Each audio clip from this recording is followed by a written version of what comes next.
everyone, and welcome to Grip Locked Las Vegas Challenge Preview Show. I'm Hunter, joined as always by Trevor and Konner. And today, only thing on the docket is the disc golf season that comes back in a little less than 24 hours. We've made it. Excited. We have officially arrived. If you're listening to the show and you aren't sure exactly what's going on, why is there a second episode of Grip Lock this week? It's something new that we're trying. So we're not going to talk about any topics except for directly correlated to the Las Vegas Challenge. So for instance, a great topic that came up over the past few days from Monday's Grip Lock to today is the Jomez media rights with the Pro Tour. That is going to be covered on Monday's Grip Locked. This episode is 100% about the Las Vegas Challenge, and it's something new that we're trying on weeks of Pro Tour events that'll allow us to go a little bit more in depth, focus a little bit more on the tournament in a little bit of a shorter episode.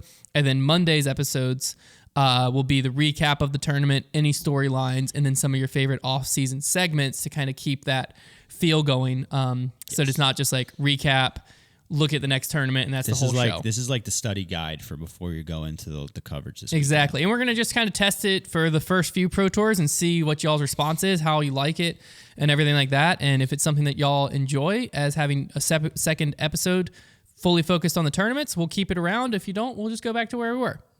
No harm, no foul. But yeah, the Las Vegas Challenge starts tomorrow. I believe the first tee time, our live coverage time, is going to be 12 o'clock Eastern with the FPO lead card, and it is one heck of an FPO lead card. But let's just really quickly look at the courses. So Las Vegas Challenge is still going to be at Wild Horse Golf Club like it's always been, playing 3 courses similar to the format that they've been using since 2016.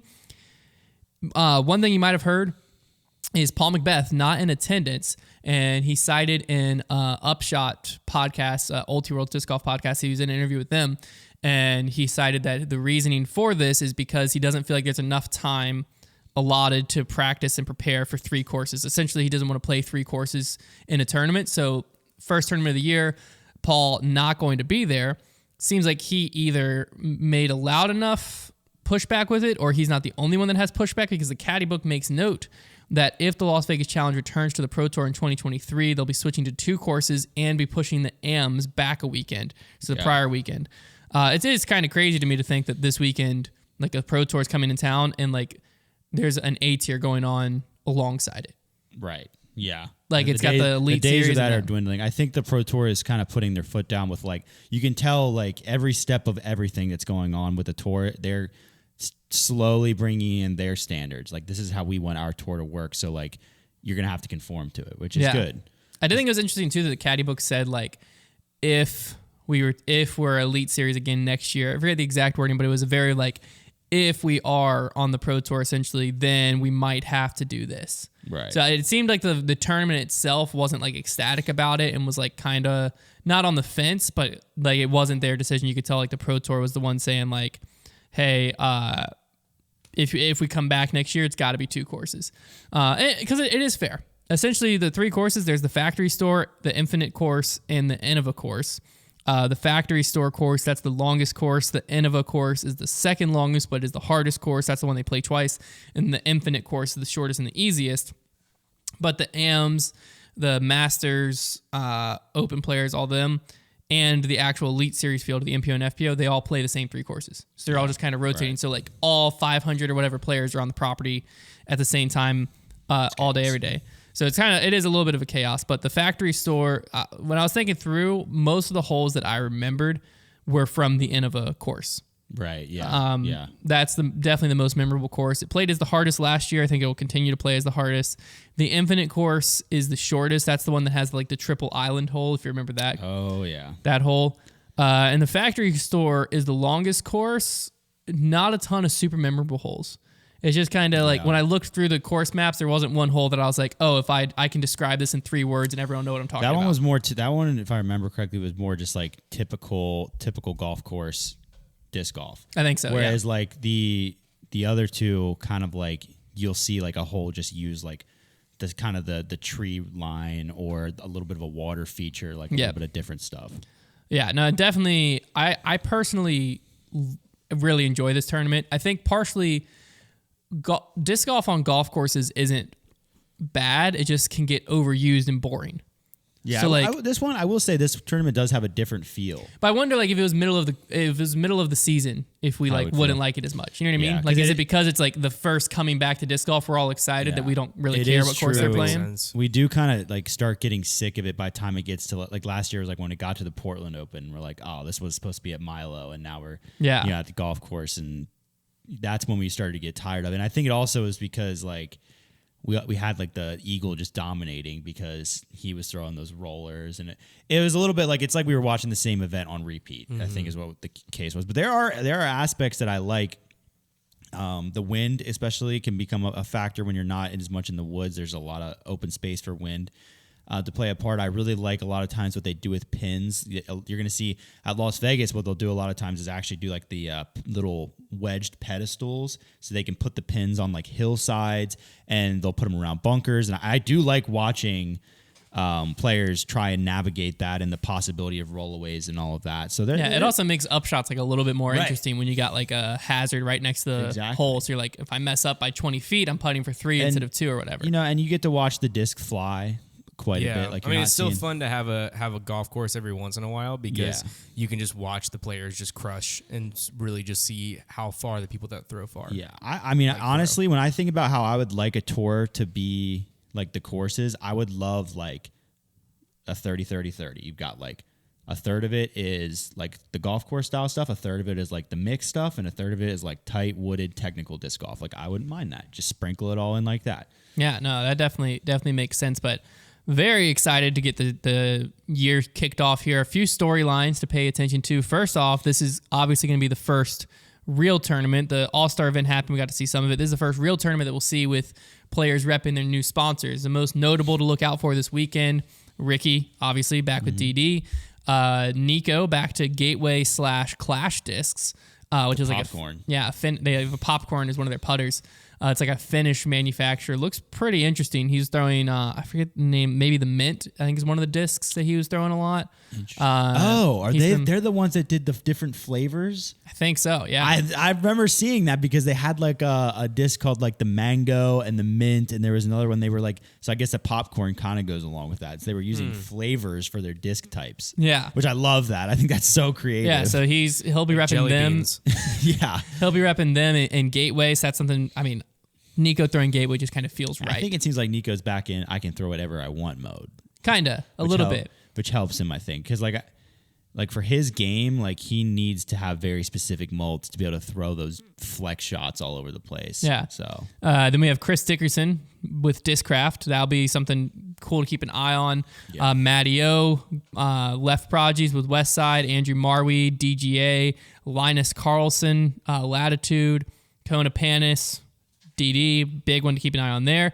Katrina Allen, DGA, and then Haley King to Innova. Obviously, there's a lot more movement than just those, but to me, on these courses, I think these are the players that are like in position that they could push to the top and do well, and it's going to be fun to at least see them. Chris, this is the first time we're going to see him this far out west, but it's going to be fun just to see these players with new logos on their back, new bag discs in their bag.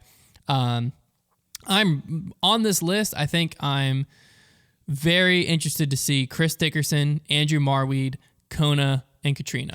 I think those are my 4 that I'm like most interested to watch. I think of all of them on the list, Katrina and Dickerson are the 2 that'll be like the most like you have to like double take a little bit. Like it'd be very weird because they are so synonymous with Prodigy. Like watching Dickerson putt with like Challenger OSs or whatever he goes with, like that'll be very odd.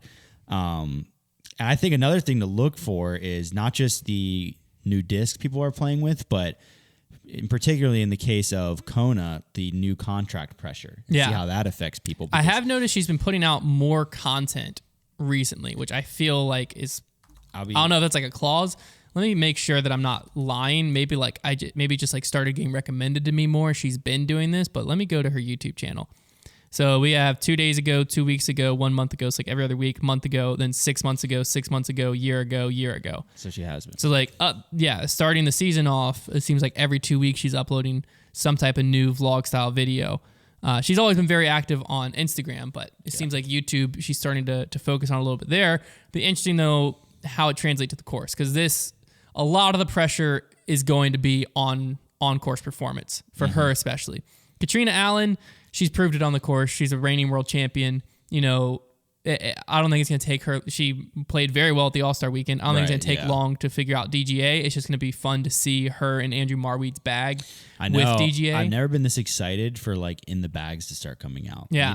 I need to get back on that, like be looking for them because there's so many that I'm very curious. Like Dickerson and both the DGA bags. Like the DGA bags, I'm fascinated. Who knows? Yeah. Who Dickerson, knows? I feel like we could probably guess most of his bag. There'll probably be like a probably mold or two. Like the Challenger OS putting, that's a surprise. Dickerson's the type of guy, like he'll pick some sneaky ones. Yeah. So, but for the most part, I mean, it's kind of like Discraft is such a popular brand nowadays. It's kind of like Innova back in the day. Right, where you got the staple molds, what's in people's bags, and then everyone has like their one or two they throw in. Exactly. Like Paul had the Nova and whatever. Yeah. It'll be so fun. I love it whenever people switch over to new companies and they make a disc that everybody kind of forgot about mainstream. Right. Like that is so much fun. Yeah. Like what if Chris Dickerson just like throws the zombie all over the place? Yeah. Heck yeah. Want the zombies. Like, that'd be so much fun. I forgot about the zombie. I actually found one when I was going through my basement reorganizing my discs. Mm-hmm. I bought like the shoe rack like you had. Yeah. Also, you can tell Gabby, she was asking you how many you had. Like, oh, is that a lot? Uh-huh. I fully filled up 2 of them, and then I just found like 30 more discs. Wow. So I don't know what to do. I might have to get a third.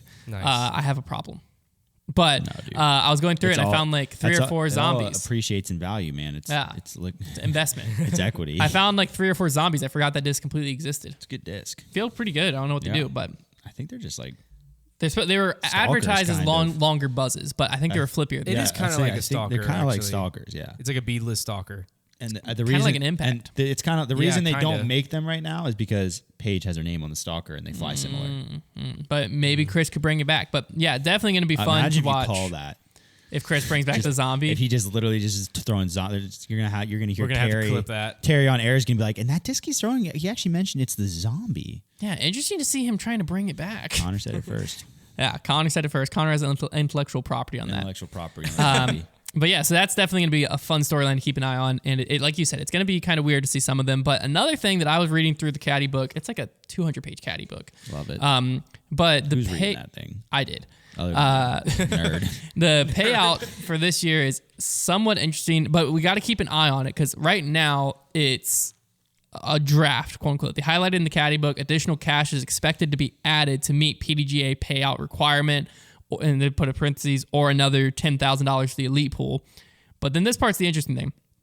Due to very high spectator accommodation costs, over $45,000, and low spectator pass sales as of the printing of this caddy book, a very conservative payout was estimated for printing. So the biggest takeaway here is the draining of funds from quote-unquote spectator accommodation costs. Not clear exactly what this means. I'm hoping like $45,000. I'm hoping that's like rental of the property. I would suspect. But like, why wouldn't you just say rental of the property? I think that like why spectator accommodation just confuses me because that's such a weird. I think the phrasing. I feel like the events that run events on golf courses, and I think there's a lot of pros to it. Don't get me wrong. Like you're dealing with a private entity instead of a public park and things of that nature. But I think I think they wouldn't want to admit that they have to pay that much to rent it because then there might be like local clubs that are like, well, why aren't you having your courses here? And then there might be fans that are like, well, why are you doing? So, well, what's also interesting about it is like because of it being an Elite Series event and have the AM side, it like throughout it highlights what all these different companies donated, and it kind of gives like an interesting look because like they have $300,000 in sponsorships. Yeah. But only $78,000 of that is actually in cash. And if you look at like Innova's the title sponsor, and their sponsorship is worth $131,000, but 0 of it was in cash, and it looked like about 4,000 of it was in like discs to sell or something like that. So you could call that cash, but not really. Right. They didn't. It looked like out of the 130-some thousand, unless it wasn't clearly reported, none of it was them writing a check. It probably cost them half of that. Well, yeah. Well, 63,000 was player pack sponsorship. Yeah. Which probably cost Innova 10, 15 grand. Yeah. Because I mean, player pack sponsorship is like retail, and then you add a little bit to it because you're like, yeah. I mean, this bag that's not available anywhere, we could definitely sell it for $65. Player packs are wild. Yeah. So, anyways, that's kind of irrelevant. But $300,000 in sponsorship, $78,000 in reported in cash, but then $20,000 is being used as added cash across Elite Series and A tier in the draft. So what I'm assuming is you have the $20,000 And then I'm assuming that the $78,000 reported in cash, $45,000 of that is being used for the spectator accommodations cost, which leaves you at $33,000 or so, and then you have $20,000 being used in added cash, and then that's where I'm guessing they're saying another $10,000 is expected to be added to the elite pool.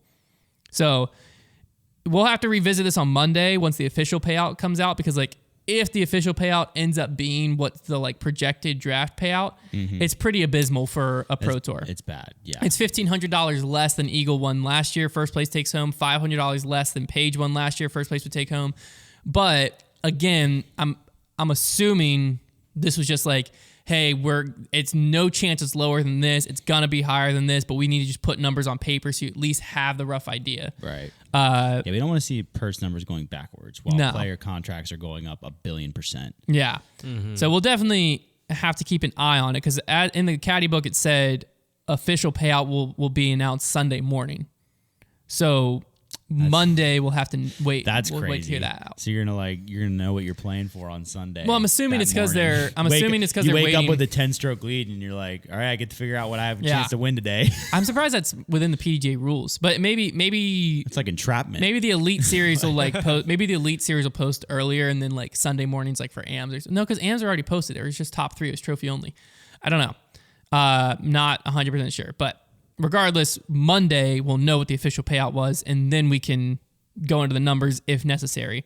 Don't make them do but it. As of right now, that's what we have. The spectator accommodation cost $45,000. If that's to rent the property, it makes sense. I don't like it. That's why I think we need to get away from golf courses. More so, not as much the style of play as much as it is the just expense of being there. Right. But if that's not what it costs to rent the property, and the rental property is somewhere else in the books, and $45,000, a lot of tents and ropes. Well, Brody did say like there's a lot of fencing and stuff like that. That he said it feels like the spectators will never be like.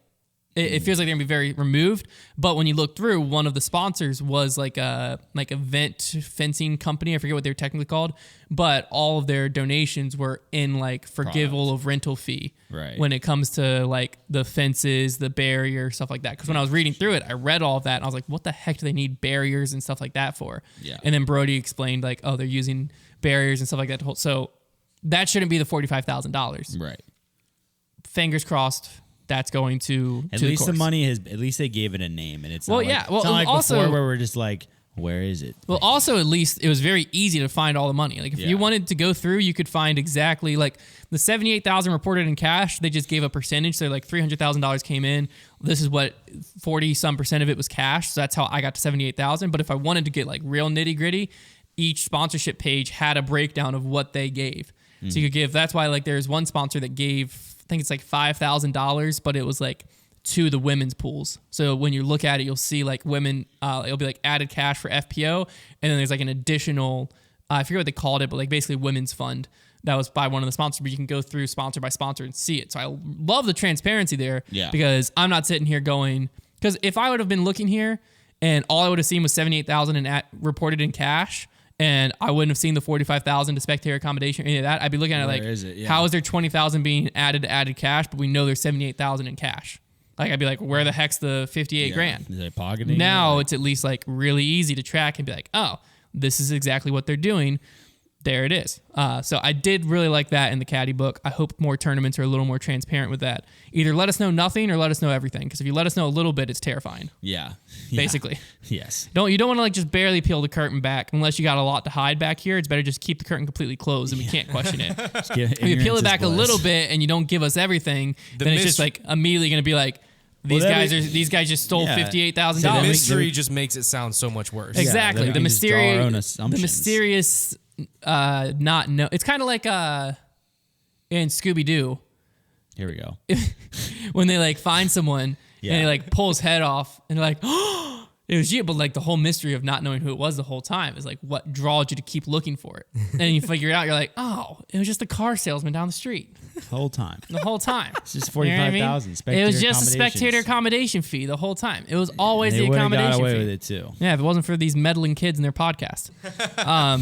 The other, this is probably the biggest storyline, if I'm being completely honest with you. The European return Several notable MPO and FPO players will be in attendance this year. To name a few of them, Linus Carlson, we talked about him. Seppo Payu, he's back. Seppo is one of the players that honestly, like obviously the pandemic was a shame for every player in general, but Seppo I think was one that got uniquely hurt in a way, because if you remember pre-pandemic, he was like becoming like everyone's favorite. Like people were talking about, people were watching his YouTube content, his vlogs, stuff like that. Everyone loved him. Then tour gets shut down, all of that. Disc golf booms, but like Seppo's not on everyone's lips, and like no one's talking. And then he wasn't able to come back. So like he was kind of like Kevin Jones to a certain extent before Kevin Jones. Almost felt like it. Yeah. So Seppo's back. Hopefully, he comes back and people, re-fall in love with him. He becomes a fan favorite again. Albert Tam, bazooka guy, he's back. Silver Lot. And when Silver's there, that means Kristen's coming. Kristen Tatar, Henna, Evelina. Those are some of the more notable ones. I have a feeling there's going to be some names that we don't know yet or don't think are going to be as big yet, and then find out like, oh, shoot. I'm sure there'll be at least a few surprises in there. But, I mean, obviously the biggest is Kristen, Henna, Evelina. Silas just decided to start doing construction as soon as he walked in. So I don't know if that came through, but I mean, the guy just took out a jackhammer over there.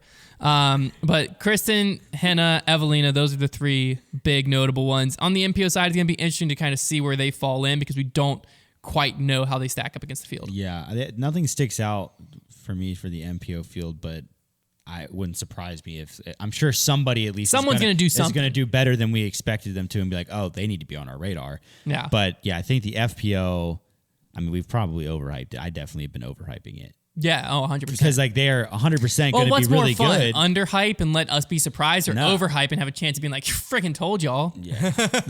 They're for sure going to be good. Yeah. But when I'm talking about it, I have them like dominating. No, I think that we're basically just expanding Katrina Allen and Paige Pierce into 5 players now, instead of just 2. I mean, I keep saying this, but I'll be darned if anybody. I almost want to put a bet down, but like I really let's do it. I don't know what to put on the line. I'll go against you. Put something on the line. If anybody beats all 5 of them at a tournament, all 5 of them are there, and somebody beats all of them, what would be like? Let's just put Chick-fil-A on the line. Okay. We started the year last year with a Chick-fil-A bet. Okay. It ended at Las Vegas Challenge. Loser buys Chick-fil-A. Loser buys Chick-fil-A. So you just need somebody to be every single one of them, and no injuries either. They have to play the whole event. All 5. I mean, I'm gonna owe you Chick-fil-A. There's no chance. But I mean, it's not impossible. But I'll it take it just for the impossible. fun, just for the fun of the because it the used thrill to be, of the fight. It used to be like Eye of the Tiger. Because like, how many events did Paige and Kat lose last year? Just 2 of them. Now you got 5 of them. Yeah. Like it's gonna be really tough to beat all of them. Yeah. So Chick-fil-A. What's really going to be, this would be bad and good for me, is when like COVID regulations get stiffer and then they can't play the tournaments, and then I win the bet because not all 5 of them are at any. Oh no, I'm understanding that Let's there's say, like 4 or 5 okay, events. Set a minimum? Let's set a minimum of 3 events. Minimum of 3 events, they all have to be there. Okay. Man, that does not help me. I should have set the minimum way higher, but too late. Well, we'll be realistic with it. I want the bet to hit. I want to buy you Chick-fil-A. I want to treat you. All right, thank you, thank you. So 3 events are all there. Right down. I mean, there's no chance that I'm going to owe you Chick-fil-A. I might as well go ahead and Venmo you for it right now. But definitely going to be fun to watch. And the cards have already been posted. The FPO lead card, feature card, that's going to be broadcasted live. I'm still interested to see how the live broadcast works, like how much they're going to be just following that card. I would imagine in this case, they're going to be following it a lot. But how much they'll jump around. I don't even know if I want to see another card. Yeah, that card exactly. Is loaded. It's going to be Paige Pierce, Kristen Tatar, Evelina Salonen, and Henna Blomroos. I can't wait. I wish there was a 5th spot so that Katrina Allen could be on there too, but hey, we got the 4 we needed. That is going to be incredible to watch. It's the card of the year. Card of the year. Right off the get-go. The card of the year. Card of the year. Question is, here you go. Here's it. Konner, we'll get you in on this bet. Can't wait. What something you want to put on the line? I think I need to hear the bet first. Your gumballs, all of them. I don't care about them. Oh, your whole gumball. gumball. I need to get rid of all those. Your whole jar of gumballs. So sick. Are you willing to put it up? One of your plants. I ate like 4 gumballs yesterday. The gumballs move from your desk to my desk. Can you see the gumballs? Probably not. It doesn't matter. One of your succulents. No. Okay, no. The gumballs move from your desk to my desk. Okay. If this bet hits, I don't even know what I'm about to say. I can't wait. But well, do you want to be? Do you want to be 4? Okay. Can you just tell me no, the bet? No, it's wait, because once I tell you, then you're going to just pick a side. I'm against. You're against it. I'm against you. Okay, so if Paige wins it all this year. No. No, if during the Las Vegas Challenge, if this card, the lead card from round 1, is the exact lead card for round 2, 3, or 4, at any point, those 4 are the top 4 in the event, I get your gumballs. Can I still eat the gumballs off Oh, your absolutely. desk? I don't even think I can have it. I think It just I'm has allergic to be them. the lead card one more time. One more after the first time. round. Those 4. Bet taken. Yeah. That's a pretty even bet. I feel like. You get the gumballs. I have no possession over them. Because all you need They're is just one of on my the. desk. You just need one of those 4 to collapse, and odds are on a card of 4, it's not typical for like all 4 of them. Yeah, I'm just saying, keep like, the lead. there's a chance that I'm those really are the top not 4 very finishers. passionate about those gumballs. You I'm not are. either. You're just I downplaying wanted it. something on the line. All right, You're there we go. downplaying It's it, on the dude. line, and I care about them so much. Here we go. downplaying Heck it, man. yeah. All he wanted was the gumballs on his desk, man. All right, so there you have it. We got 2. Someone keep track of those. I'm tracking it. All right. One thing that I was excited about with this show is I took a little deep dive into the stats at last year's event and then wanted to figure out what stats directly correlated to playing well at these courses. Birdies. And what I found was pretty obvious, but we'll start with Yeah. I was saying, is it birdies No. and keeping it inbounds? Less throws. Yeah. hey, don't steal my thunder. No, that's messed up, dude. No, Sorry, all right. man. I'm MPO sorry. keys to victory for the Las Vegas Challenge. First off, we got being aggressive. So OB rate out here actually doesn't have a ton of correlation to finishing position. Some of the Interesting. higher... That's a good one. That's a Hunter. good stat. Thank you. Good job, Hunter. Some of the higher OB rates were still able to be in the top 20. Instead, strokes gained tee to green was what mattered out there, and going OB near the basket was a better sign than being safe in the fairway all day. So the players who's going to push towards the top need to be going for shots, risking the OB, because Eagle won with one of the highest OB rates in the tournament. Or no, Paige won. We'll get to that later. Also, secondary thing is give yourself opportunities. This is a very high birdie rate tournament, and players have to be in position to capitalize as often as possible. Circle 2 in regulation is the stat to look at for this. Players that are able to regularly give themselves looks inside of Circle 2 will be able to pull ahead of the field. On the FPO side, similar tournament, but I think one of the biggest keys out here is controlled distance. Players with big arms are at a huge advantage out there, obviously, but the players that don't have big arms have to focus on keeping it in the fairway.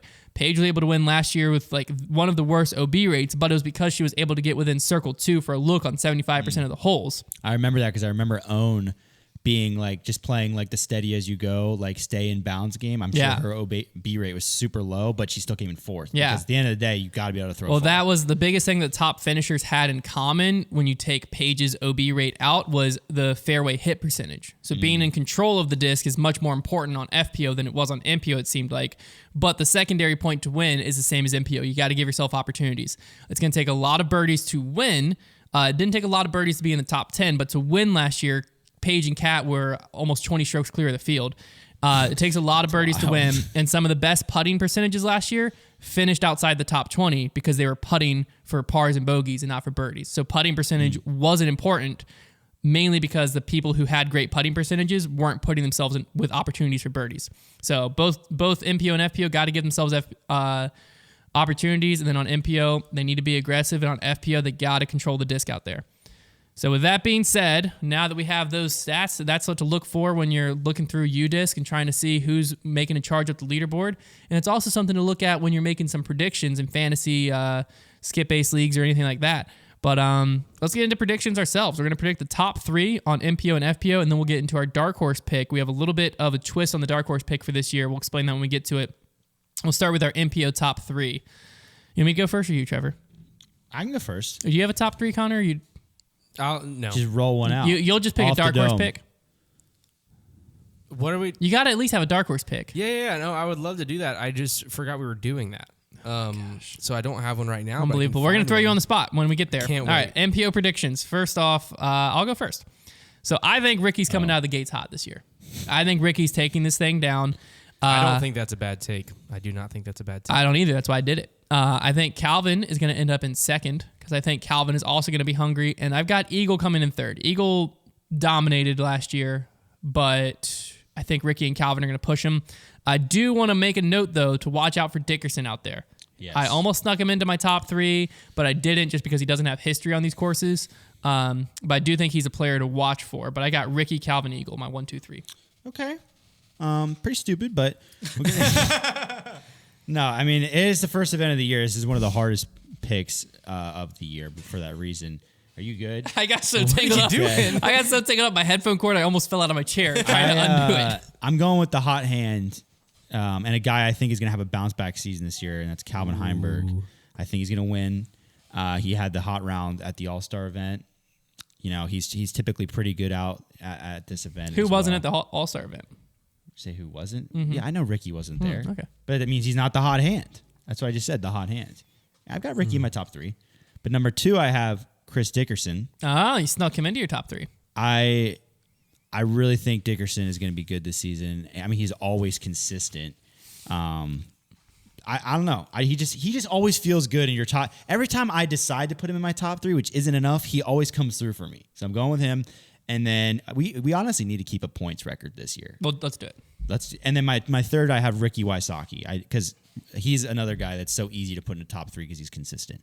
I think, but yeah, I think this year we always do these picks, and a lot of times we are awful, but we need to keep track. So I guess like if you get we'll do it like they do Wordle. So if you get a player correct, but they're not in the right spot, you get 1 point. If you get a player correct and in the correct spot, you get 3 points.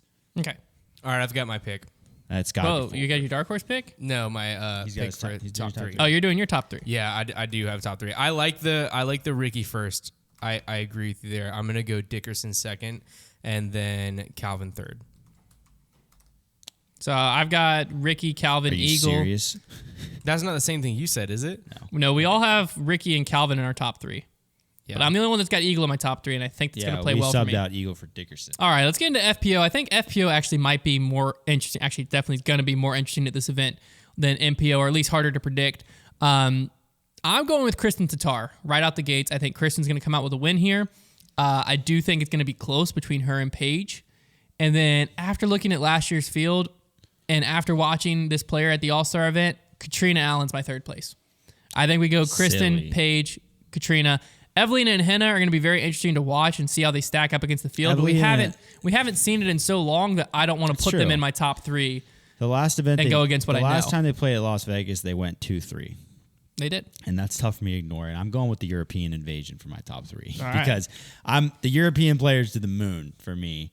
I've got Evelina number 1, Hannah number 2, and Kristen number 3.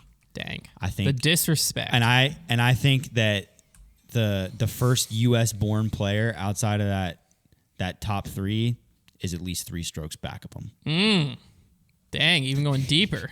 Jeez. I don't think I actually believe that, but I'm gonna just speak it into existence. I'm just putting it out there. All right. It's just what I want to see, I guess. Konner, what do you got? I'm not gonna take a pick right now. Or I'm not gonna pick my top 3. You have to if you're going to be in the points. Okay. Do you want to just you can forfeit all points, just get 0. I'll forfeit all points. I want to be more informed for next time. You can we just kind of throw something at a wall and see you what can pick sticks. any of those players, and it's you not got gonna 5 be players dumb. to pick from, and you can throw Haley King in there too if you want. Okay. All right. None of those combinations are going to be bad. What? I don't know what he's doing. I'm not doing anything. All right. I'm going Kat, Oh my gosh, idiot. Evelina. Are you kidding me?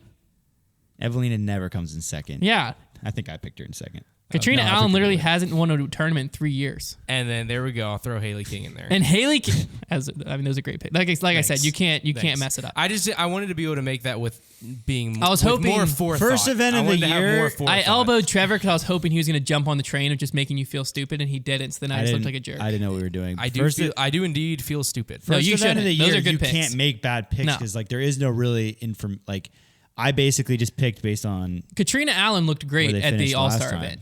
So Yeah, no. there's no reason to think she's not going to come out here and play very well. yeah, just And she's also the reigning world just champion history, and got but- snubbed from history, like when she lost by 1 stroke last year to Paige Pierce. Yeah, She also got didn't win. snubbed from the feature card this I'm year. still So she might have a chip wounded. on her shoulder. I'm still wounded from the one time that you guys made up an event to have a dark horse pick for.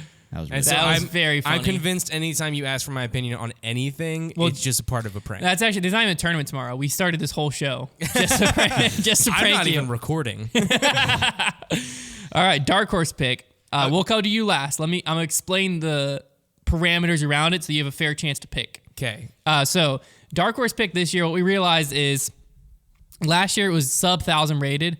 This year, there's not nearly as many sub 1,000 rated players getting into tournaments. And so there's a lot of great opportunities for dark horse picks that are just overlooked if we do it that way. So instead, we're going to use the UDisc World Rankings, and your dark horse pick just has to be outside the top 50 players in the world going into the event. Yes. So, and then it's the same thing as last year. Our 3 picks, it's just whoever's finishes the best out of our 3 picks gets the win for that week. Yeah. So I'm going to start it off. I think this is probably the easiest pick for this tournament. No. Brody Smith, ranked 78th in the world right now. Wow. He came top 25 last year. He throws farther now. He's putting better now. Last year, he didn't have a circle 2 putt. Now he has that step putt. Stepper's dangerous. I mean, no, you can't go wrong. I think Brody's got a great chance of coming top 25 again, and like that's going to be a pretty good finish for a dark horse pick. That's a good one. I've got Colt Montgomery. I saw him. He's like 60 or 61st in the world. That's a great one. And then I noticed that he finished 13th last year at this tournament. So like that, I mean, that was enough for me. He's typically like pretty consistent. He'll hang around. Let's see what Konner's got here. Let's see what Konner's got. I gotta find out if they're in the top 50. That's the hard part. Who about is this. it? Before you could just scroll Here, down. I'll just have the world ranking picked up, and you just read their name. Before you kind of just scroll down and choose whoever wasn't in the top Right. 50. Well, what I did is I just went to the UDisc rankings and then looked for players that I liked and then made sure they were playing the event. All right, so read a name, and I'll tell you. Are you gonna tell me if they're in the ranking or they're gonna be Ranking is what I'm looking at. I get the Ooh, ranking. can I? Okay, hold on. I want to see if somebody's playing. Is Albert Tam playing? Yeah, he is. Yes. You can take Albert Tam. He is. I almost took him, so I'm taking Albert Tam then. That's a great pick it's a too. good pick. I like him a lot. All right, so there you go. We got dark horse, Colt He's Montgomery, he's bazooka guy. bazooka right? guy, Albert Tam. Why is he bazooka guy? Because he made a jump putt and then That's right. It was awesome. So we got Brody, Colton, Albert Tom. I think it is Albert Tom. Tom. People have said it both ways. So. I've heard it both ways. Psych reference. I want some. Either go? I really want No? some like European or like Estonian disc golf merch. I think We almost bought some that one time. Remember? I want some like the Finnish flag like on it or something. It'd be so cool. It would be very cool. I'm on the European train. All right, well, there you have it. That is the preview for the Las Vegas Challenge. Be sure to tune in on the Disc Golf Network if you're following there. Jomez, GK Pro, Gatekeeper, they'll have next day coverage coming out, obviously, the next day. Also, if you are a fan of like being in an interactive community, talking back and forth with people who are also watching the event, check out our Discord. Links in the description down below. We have a live tournament chat that just pops off. They're eager, ready to get the season going again. And then Trevor and I, possibly Konner, some too, will be live tweeting as much as possible throughout the event. It starts tomorrow, 2/24. I believe it's 12 p.m. Eastern time is when the feature card for FPO goes off. You're not going to want to miss it. So if you're a PDGA member, reminder, Las Vegas Challenge is free for you live coverage wise on the Disc Golf Network. Are they doing any rounds on YouTube? Final round? Final round's on YouTube all year. Yeah. Yep. So the final round will be free live over on YouTube as well. But there you have it. Hopefully you enjoyed this show. Let us know any feedback you have in the description down below or in the comments down below. If you have like a different segment or something else you want us to cover, or if we talk too long on something, let us know. We really appreciate it. This is somewhat of a newer show and same show, newer format. Yeah. And we're just kind of putting feelings out there, seeing what people think. And we had a good time. Hopefully y'all did too. We'll talk to you on Monday. Deuces.